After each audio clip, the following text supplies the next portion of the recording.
ఆ రోజు ఇదే పోచారం శ్రీనివాస్ రెడ్డిని ఓడగొట్టేందుకు మరి రేవంత్ రెడ్డి వచ్చి ప్రచారం చేసిండు. ఆ ఫోన్ ఇది పట్టుకున్న ఒక్క నిమిషం.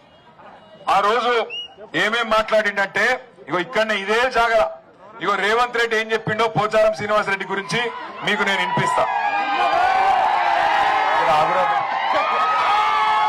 అరే आप लोग खामोश बैठे तो सुनाई.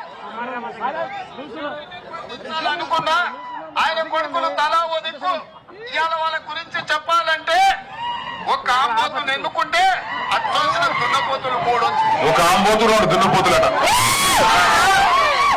ఊర్లలో మైసమ్మకు దున్నపోతులను నిడిచిపెడతారు. అవి ఎక్కడ పడితే అక్కడ దొంగ సైన్యాల వాడి పాన్వాడలో మైసమ్మకి ఇచ్చిన దున్నపోతులాక ఊరు మీద వాడి మేస్తున్నారు. కొంచెమైనా సిగ్గుచేరం ఉందా అని నేను అడుగుతున్నా.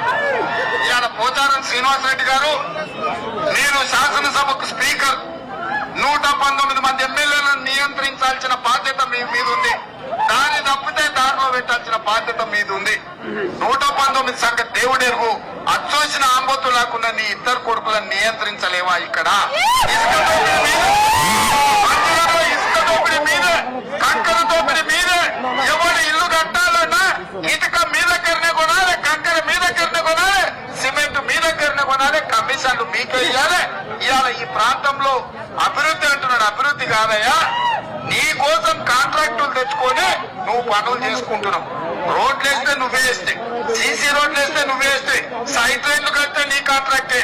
ఇవాళ ఇన్ని రకాల దుర్మార్గాలకు పాల్పడుతున్న పోచారం శ్రీనివాస్ రెడ్డిని ఈ బాన్సువాడ ప్రజలు పొందబెట్టాల్సిన సమయం. పోచారం శ్రీనివాస్ రెడ్డిని పొందబెట్టాలన్నట. నేను అంటలేను, ఇది నేను చెప్తలేను, కేటీ రామారావు చెప్తలేడు. మీకు ఎవరు చెప్పిరా అంటే ఎవరి సంకలన అయితే పోచారం పోయి కూర్చున్నాడో గదే రేవంత్ రెడ్డి చెప్తాడు. పోచారం శ్రీనివాస్ రెడ్డి అనే పెద్ద మనిషి ఆంబోతట, ఆయన కొడుకులు ఇద్దరు దున్నపోతులట.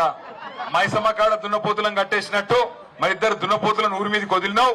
కంకరల కాంట్రాక్టు, ఇసుక దోపిడి నీదే అని ఇదే అంబేద్కర్ చౌరస్తాల రేవంత్ రెడ్డి పోచారం శ్రీనివాస్ రెడ్డిని మరి ఆ రోజు తిట్టిన బూతులు ఇవి.